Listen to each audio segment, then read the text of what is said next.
Today's episode is on causality. Ooh, and what caused you to pick this topic, Caroline? Very good question, Clara.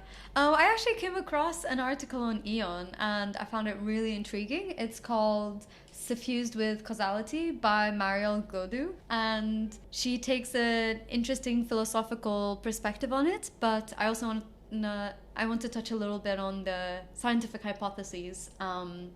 So essentially, causal understanding is the cognitive capacity that enables you to think about how things influence and affect each other.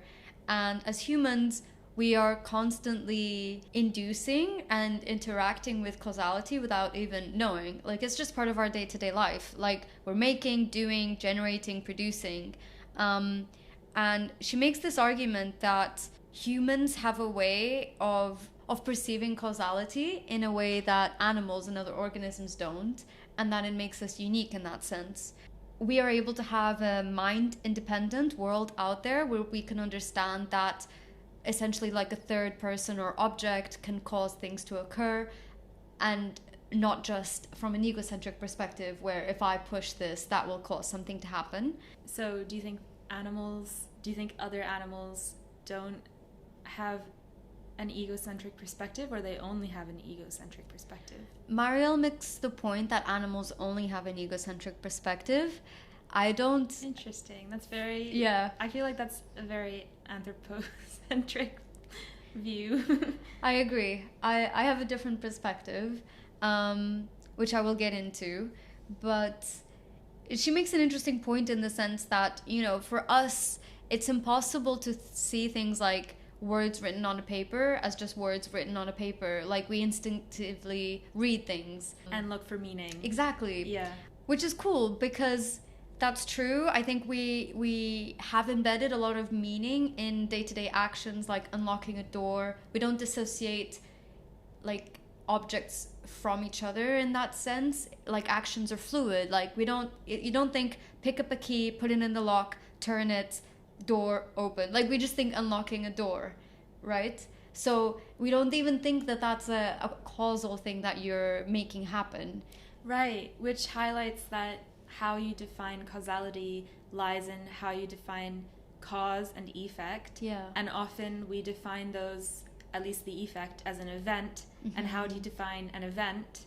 And that is, determined by your perception of space-time, and where you fit in with it. And it's really cool because as humans, I think the way that we interact with the world, we're so used to the effect that we don't even think about the causality. Mm-hmm. But it's interesting how everything about, from a developmental perspective, like our upbringing, to the fact that the way that the humans create man-made tools and things are all enriched or intertwined with our ability to perceive and understand that an effect has a cause. And so yes, so I also, like, as you alluded to, I think this is also like a language problem and how we define meaning. I think it's interesting that even from an early age, the developmental psychology of a child is interesting when you think about causality. So like, at what point do they realize that if you smile, then adults smile, or like vice versa, like mirroring adult behavior? Because Mariel makes the claim that it's our unique sensitivity to other people that lets us acquire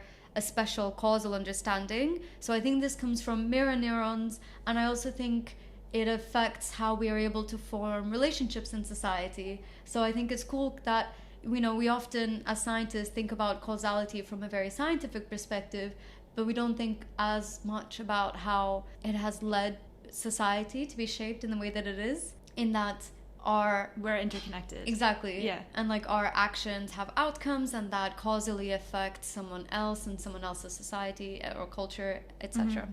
And this also brings me back to whether this is unique to humans. So, like, for example, crows have an understanding that if you want to displace water in a bucket, you put pebbles in it. That causes the water to displace to be able to drink it.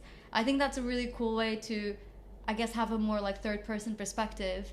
Although it is ultimately still egocentric, like they are causing that action in order to acquire water, as well as... Yeah, but that doesn't take anything away from the cause, from them understanding yeah, if the motivation of doing an action is for yourself, that doesn't mean it's not causal, because that's what humans do also.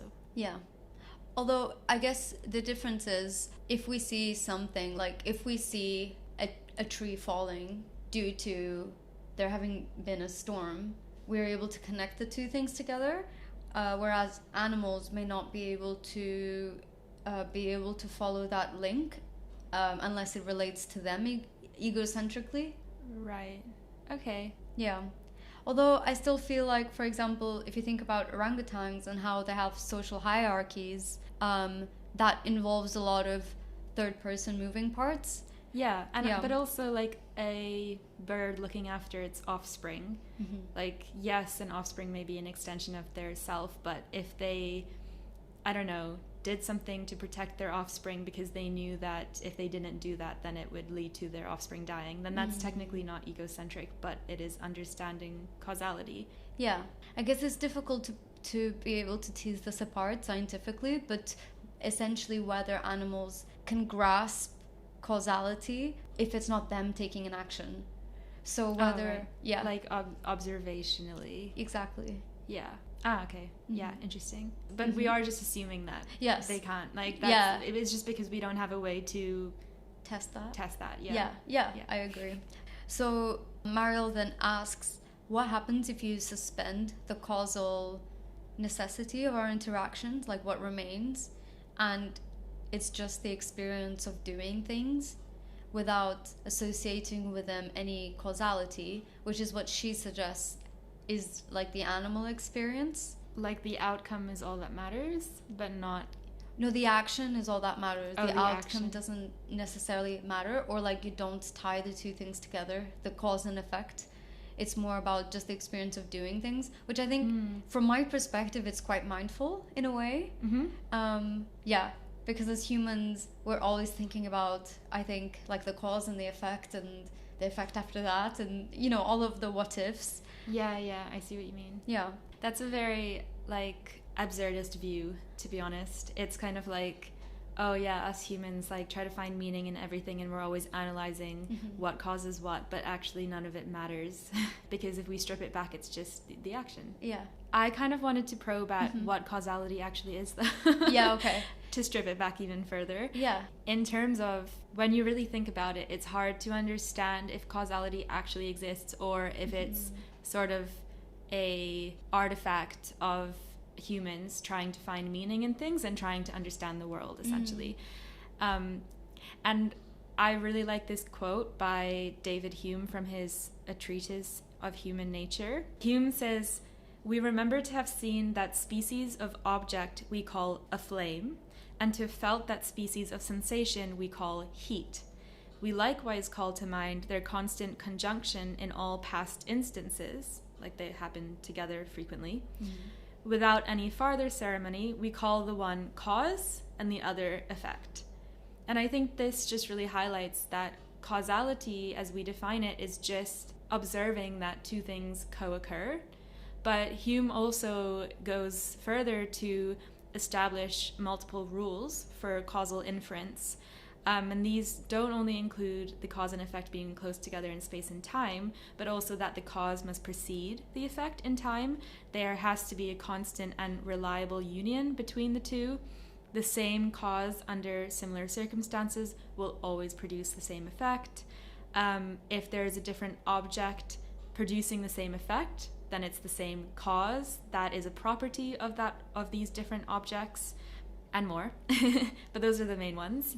But this is interesting because Hume kind of emphasized this empirical view of causal inference, that how we define causality is based on our observation of things, which you sort of highlighted already. And other people have also extended these ideas and agreed with Hume, but also added some criteria. For example, Austin Bradford Hill was a 20th century epidemiologist, and he applied these ideas of causality to epidemiology. And while he agrees with Hume in many ways, he also adds a point of requiring non-causal opposite to define causality. I will explain what this means with an example. So the example is that if you're associating lung cancer with smoking, Hume's view would state that smoking is less frequently followed by cancer than non-cancer. Like, of all the smokers, even though, so we'd think it's associated with lung cancer, but actually most smokers don't develop cancer. And so smoking, therefore, does not cause lung cancer, but we know it does. And Hill's view accounts for this by saying that the co-occurrence of smoking and cancer need to be contrasted with that of non-smoking and non-cancer. And so if you take that into account, smoking can cause lung cancer because non-smokers have lower odds of lung cancer than smokers do. And so I thought this was interesting because it highlights the complexity of causality, that it's not necessarily intuitive. It's not just trying to define cause and effect, but it's more complex than that, and there's more than one criteria. Yeah. I agree with that. And I also think it's very nuanced, and as mentioned, it's also a little bit like the meaning that you attribute to it. So there's another philosopher, Anscombe, that gives this example where if someone is leaning against a door and it causes a bell to ring, but that person isn't aware that the bell is ringing whenever they lean on the door, and someone comes over and asks them, hey, like, why are you making the bell ring? And they say, oh, I didn't realize I was making the bell ring. So the fact that they were leaning on the door causes the bell to ring, but they were unaware that they were the ones causing the bell to ring. So then the question is raised as to whether causal understanding requires this insider perspective. I think that regardless of whether the person was aware or not that the bell was ringing, the point was that a lot of our actions are goal-directed. And so because this wasn't a goal-directed action, the intentionality wasn't behind it, whether you can count this as causality. Right. I guess they were intentional in the leaning, but that was just like a secondary outcome. Yeah. But I think this is a really good point, because something I was trying to define my own criteria for causality, and boy, was that hard. I then discovered what Hume had to say and was like, oh, well, I'll put my own ideas to the side and just follow. But one thing that came up for me is whether causality requires a motivation. Because I came across this example. I think this whole topic kind of requires examples, though, because what I realized is that every example highlights a different problem, and it's always like specific to that example. Yeah, like the different nuances of causality and what it could mean. Yeah. But okay, here's another example, which was taken from a paper about computational neuroscience and causality. But a mother has 3 children and 23 strawberries. And the fact that 23 cannot be divided evenly by 3 explains why the mother failed to distribute her strawberries evenly. But this is different. This is not a causal explanation, because a causal explanation could include the fact that the mother was hungry and frustrated, so she ended up eating 2 and then divided the rest evenly. And this second explanation, the causal one, would require an autonomous individual to make a decision that are motivated likely by feelings. Not necessarily, though. There could have also been like the children might have done something not very consciously, but it would require like a autonomous decision, which I guess in your case might not have been conscious to the person who was partaking in it, but it was still an autonomous decision. And so I think this is then, I understand causality to a certain extent then in the realm of human beings.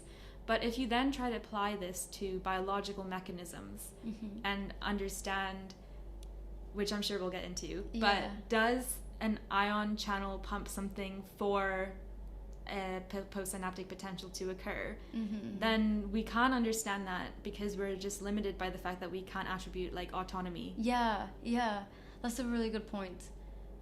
Okay, so before you made that point, I was thinking a little bit that yes, from a human-centric perspective, you do need a level of autonomy and decision-making and intentionality about something that you do in order for the effect to be attributed to a cause. So like if a bell rings because someone is leaning on the door, but the person didn't intend for the bell to ring, I can see that as Like the bell rang, but not because the person wanted it to ring. Like it just rang. But the person did cause it to ring. Yeah, but I guess there could be a distinction between intentional causality and non-intentional causality. Yeah. But I guess like the ions don't intend to do anything. Like that's just physics. That's just how like the biochemistry all fits together that pushes like the ions across or the ions diffuse or, you know? Yeah. Maybe if the effect involves... Wait.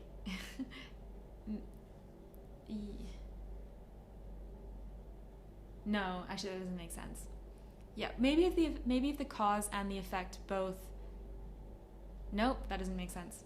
I was going to say maybe if the cause and the effect both involve human beings, then the causality needs to be intentional. But then the bell ringing is a good example of how the cause was a person and the effect was another person hearing that. And still it did not involve intentionality. Yeah. I guess we cause a lot of things we're not aware of. Yeah. And another things that humans do a lot is we pick up on correlations passively, and that gives us the power to predict. And I think this is really cool because it actually relates a little bit to the PhD work that I do, because there's something called associative learning, which is as you are exposed to a pattern, you can then predict what comes next. But then there's also something called state inference learning, where essentially in a specific state, you have a certain set of rules, and then another state B, for example, you have the polar opposite set of rules. And in a bandit task is a task where a mouse needs to figure out what state it's in given the effect of its actions. So it's not so much like, for example, imagine if a mouse picks the port on the right, it will get a reward every time it picks the port on the right. Or if the mouse is in a setup where there are two ports, one on the right, one on the left, and they intermittently deliver a reward, the mouse learns that, okay, I just need to intermittently lick to the left or the right and I will receive the reward. But if there is a state in which 70% of the time the reward is on the right, and then after some time 70% of the time the reward is on the left, the mouse needs to realize that it's in different states. So kind of hold like two different possibilities in its head. And this is something that we humans can do quite easily, but animals struggle with a little bit more. But I think this is an example of an interesting way that we correlate things, and that there are many different ways to predict outcomes, whether it's in a simple linear associative learning where you just track the pattern, or if it's in a state inference learning where you need to infer what state, what set of rules you're playing in, to be able to get the most optimal outcome. And this is something that humans do a lot by learning by doing, as well as animals, and it results in this causal knowledge that we have, which then also gives us the power to control our fates and our actions and have certainty in what they lead to. So I think that's an interesting aspect of causality. That's interesting. So do you mean that this could apply to how humans perceive causality, in the sense that if we're better at state inference, we may be better at understanding more complex causal chains because we can understand the context in which they occur? Yeah, exactly. I think it's highlighting how we are able to pick up on all of these types of learning that come from being able to predict what's going to happen next, which comes from having like an integral understanding of causality and the different chain reactions that you can have. Like our ability to understand causality lies in our ability to perceive things and then learn associations. Yeah, exactly. I think it's also interesting that you said about the chain of things, because when I was again reflecting on like what the criteria for causality is, I was starting to think about, you know, beyond just A causes B, like does it need to be a direct and one way like causation, or what if A causes B and B causes A, and what if A causes B causes C causes D, then would you call like A causing D? And this is actually can be applied to like brain activity to behavioral causation, because as we spoke a lot about in the ontology of cognition episode, humans really like to map brain activity to behavior. Like this region is responsible for memory, this region is responsible for vision, like etc. And if we say that say you hear the tone of the bell that person caused unconsciously, then you feel annoyed at it, then would your feeling of annoyance, can you attribute that to being caused by activity in the auditory cortex, which is what occurs when the waves of the bell reach the brain? Or would you say that it's caused by more downstream brain activity, like the amygdala, which is more responsible for emotions, which intuitively you would be more inclined to say that the amygdala activity caused the feeling of annoyance than the auditory cortex activity. But then can you even say that? Yeah, I think I am inclined to agree with you that the amygdala is, like, I would associate the amygdala as being the causal device of the feelings of annoyance, and that the auditory cortex is more just carrying the information. Yeah. But I think it's just worth considering that in cascades, let's say, or series of causal events, how do you really say that one is the cause and one is the effect, and where does that sort of end? Yeah. I think that with things like biochemistry, for example, I really like the way that oftentimes mechanisms and, like you said, a chain reaction, like the way that a protein reconfigures or a channel opens, even though they have a lot of little moving parts, I think you can aggregate that whole thing, that whole mechanism as the cause.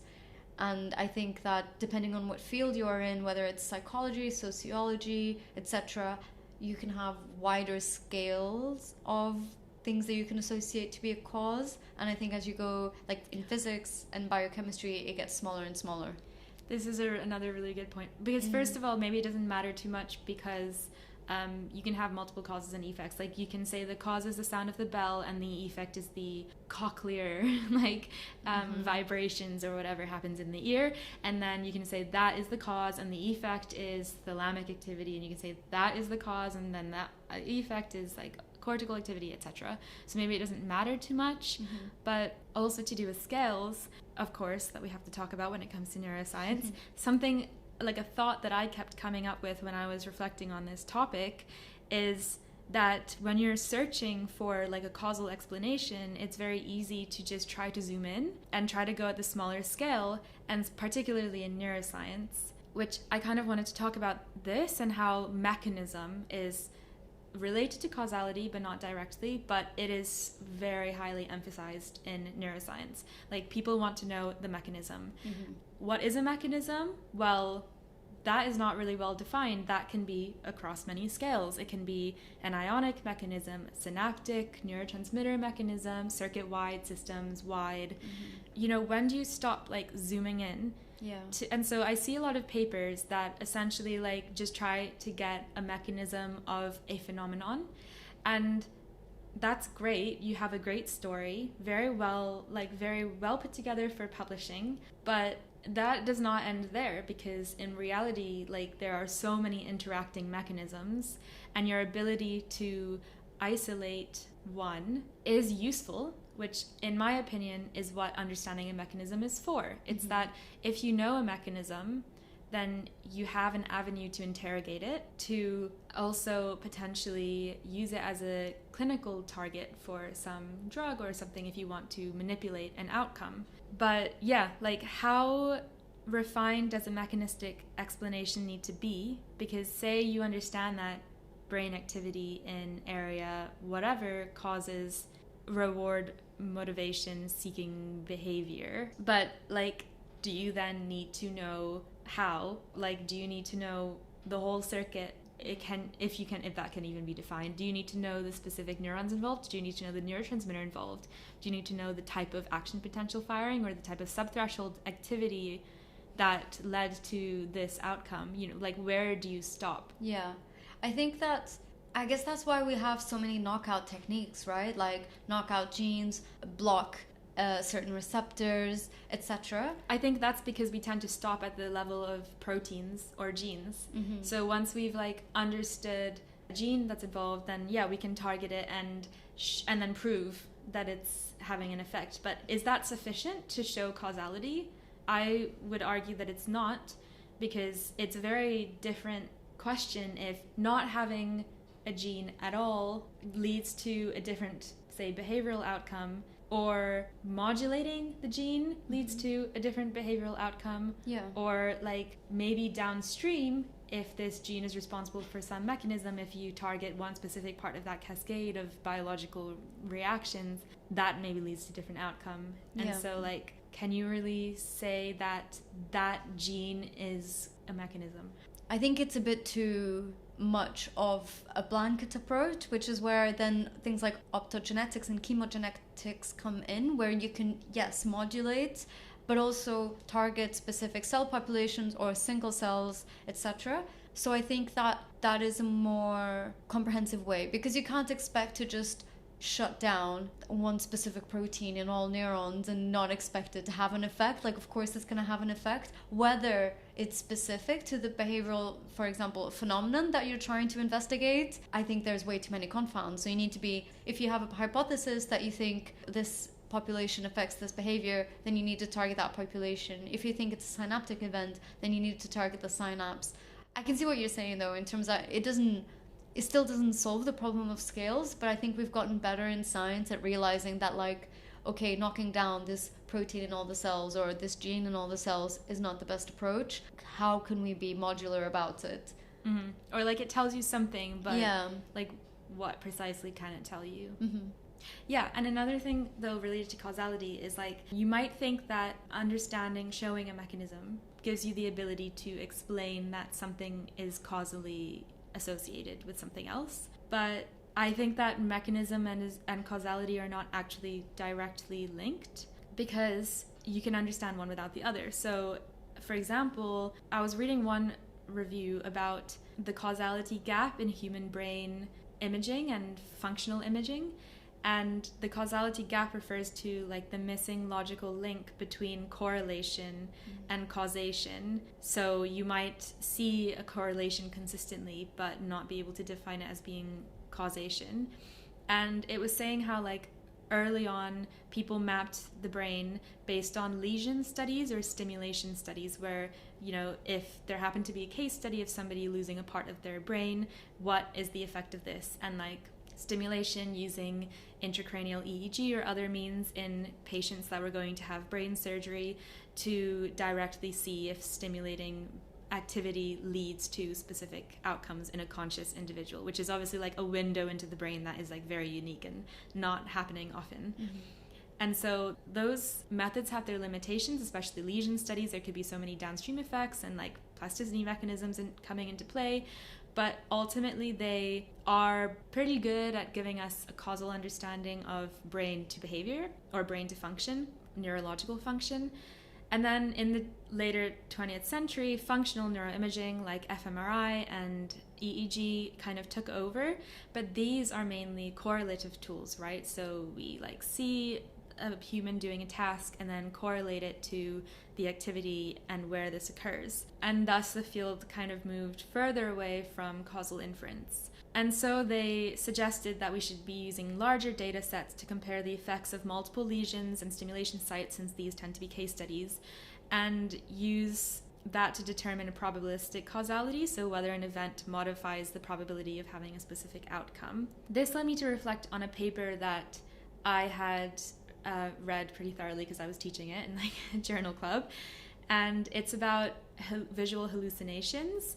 And it was a really interesting case study where this group activated, using intracranial EEG, a specific brain area called the parahippocampal place area that was shown through fMRI to be active during the processing of visual stimuli of a specific kind. That was visual topographic stimuli, which means like places. So if there were images of things like houses or streets. And that's a pretty specific type of visual stimuli, which is cool. And then in a case study, they stimulated the parahippocampal place area, and this elicited a hallucination in the individual that was specifically of topographic scenes. And so this study is a really good example of how this type of technique can be used to kind of show a causal link between activity in a specific brain area and neurological function. Mm-hmm. However, it doesn't tell us anything about mechanism. Right? Yeah. That's kind of what I was getting at. But I do agree with you, and I think there's a lot of examples in medicine especially where we know something works, but we don't know why. Like, for example, lithium for schizophrenia. We don't know how it works, but we know it helps. Yeah. Mechanism is often causal, but causality is not always mechanistic, which is quite interesting. Yeah. And makes us question what scientists should be doing and what we should be probing. And basically the point is, do we need to understand mechanism? Like, I personally am a big fan of mechanism. I think it's how your brain works. I think my brain just seeks those types of answers because they're clean cut. It's like you have a nice story, right? Like, it's our minds work in stories, and we just want to fit those puzzle pieces together. To just understand that, the puzzle is able to be made. This is a puzzle that somebody made. Yeah, there's no satisfaction in that. I agree. And also, it's so funny because it reminds me of this one time I was in the lab, and then we were talking about some specific like scientific finding, and I remember just saying to like a colleague, like, but why do they do that? Like, about a cell exhibiting some sort of plasticity, probably, or something like that. Yeah. And then everyone was just like, that I don't have an answer to, like, God? And actually, that's funny because it relates to, like, Thomas Aquinas and Ibn Sina, who are both, like, religious philosophers. They both reasoned that a causal chain is essentially infinite, but it should end in a primary cause, and they settled on God being that primary cause. And it's like, honestly, yes, as much as I'm not religious, but as much as we try to understand the cause of something, if we trace it all the way back, I think it ends in a theory such as evolution, which is just a theory and a way of explaining things, or, natural forces. See, I think that you can't apply the rules of a specific school of thought to another one. So I do think that in theology, yes, you can trace it all to God. I think in science, and this actually brings me to my final point where I want to talk about Karl Popper, things are either falsifiable or they're not. And so this comes about to the scientific hypotheses. So Karl Popper, he says that a hypothesis needs to be falsifiable. So there needs to be a conceivable observation or experiment that could prove it wrong. So he says to determine whether we can claim it as scientific, it needs to be subjected to empirical testing. However, not everyone agrees with him. So there's this other guy called Schlick, says that science often aims to establish causal mechanisms, and that causality is the relationship between cause and effect, as we've been talking about. So whether a change in one variable directly causes a change in another. And he roots causality in these two fundamental principles where, firstly, causality is equivalent to epistemological determinism. So whether causality comes from a place of an initial condition where the effects can be perfectly predicted and determined. And secondly, it only makes sense to speak of it if it's empirically verifiable. And I'd really agree with this in terms of when you think about the scientific hypothesis, and why things like researching consciousness is such a complicated topic, because it's not falsifiable. Can you expand on that? Yeah, because consciousness comes from a personal first person ontological perspective. Like, I can never prove that you have consciousness, because it could just be my own projection. Then it's not only that it's not falsifiable, it's also that it's just not testable. Yes, which I think is partly like what falsifiable means. But surely we agree we have consciousness, right? I mean, do we not? I mean, we agree it's a thing, right? I think that, like, if I don't think about it too hard, like yes, instinctively I would say yes, but if I think about it hard enough, like, I can't prove that this isn't all just a dream. Yeah, but I just want to go back to the whole falsifiability thing. Mm-hmm. Can you explain how that relates to how causality should be tested? Like, where does that fit in? Mm-hmm. So falsifiability, I think, is just to determine if something can be scientifically tested or not. And it's different from causality, in that falsifiability, I think you can have something that is falsifiable but correlative, mm-hmm. and you can have something that is falsifiable and causal. Mm-hmm. But causal is different from falsifiable in that sense, in that causal is purely about whether one variable changes another one. Yeah, so exactly, so they're kind of different things. Yeah. So if you're testing for causality in an empirical setting, what would you need, basically? Because I was thinking you would need to prove that A causes B, mm-hmm. but you would need to prove that A can predict B. Then you manipulating A changes B in an according way, in accordance to what you would expect. The point with Karl Popper is that your hypothesis should be proven wrong. Yeah. So your hypothesis should be that A does not cause B. Like, it's harder to test for causality because you can't test what we just said, like what are the criteria directly. Yeah.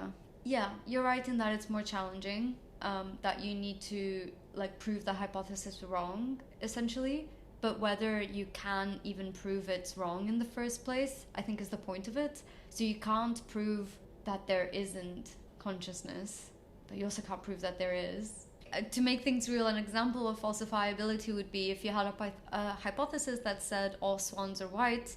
If you saw a black swan, that would falsify it because you've proven it wrong. I guess because I was reading about it, because Popper criticizes Schlick and his need for a metaphysical hypothesis in order to advance science. So Schlick believes that you need causality to advance science, whereas for Popper, hypothesis is the first thing that you need in order to advance science. I just need an example of how you can come up with a falsifiable hypothesis for causality. Well, that's the whole, I guess, point of science, right? And that we have a hypothesis of a mechanism that we think does something, causes something, like prions. Yeah, I think Popper, more than emphasizing falsifiability, emphasized the testability of hypotheses and predictions. So your hypothesis is that dopaminergic neurons in brain area X influence reward-seeking behavior. Your prediction underneath that might be that shutting off dopaminergic neurons in brain area X disrupts reward behavior, and that would contribute to understanding if they are causally linked. And then you may have other predictions that are like activating those neurons lead to activation of or upregulation of reward behavior, and then you might have other sub predictions like modulating dopamine release in the target area of those neurons modulates behavior, and then you can make a causal link between dopamine release from this subset of neurons and the behavior. Yeah. And the only thing that I don't fully understand is that you're not necessarily falsifying, because instead you're proving your predictions to be correct, but it's still a testable prediction. Yeah. And I think that, with falsifying something, you can falsify things that are causal and things that are correlative. So I guess that's the difference in terms of what is something that is falsifiable and causal. And that, like, for example, you can falsify whether it is the sun that causes the rooster to sing or whether the rooster causes the sun to come up, you know? Oh, yeah. I love that. So I think I just wanted to make that point about the scientific method and how we falsify things, we prove things, and we find causal and correlative relationships between things. And as we found out in this episode, there are so many different nuances of what causality actually means. Yeah. I think, scientists, we can be so straightforward and be like, that's definitely causal or that's definitely not. But clearly, there's like a lot of little nuances. Well, often you're changing one thing and you're observing one thing. So if that's your approach, you can easily come to the conclusion that something is causal without knowing what's in between, which, as we touched on, might be sufficient to what we need, you know? But what I realized, and I have at the very end of my notes in caps, is at the end of the day, causality is just the most reliable form of correlation to me. And we're limited by what we can observe. Yes. And so what we define as causal, it's ultimately just a way to understand the world and a way to understand what things we can perturb, maybe for our own use or maybe to get a deeper understanding of them. But I like the link with like science and how the scientific method is particularly like probes at causality, yet demonstrates how limited we are in defining how much we can view causality, like under what lens. Yeah. Well, I think that's a perfect place to wrap up today's episode. Thank you so much for joining us for today's episode, and we hope you enjoyed it. Please feel free to share it with your friends and family. Our Instagram is at neuroverse_pod, and our website is neuroversepod.com for more resources.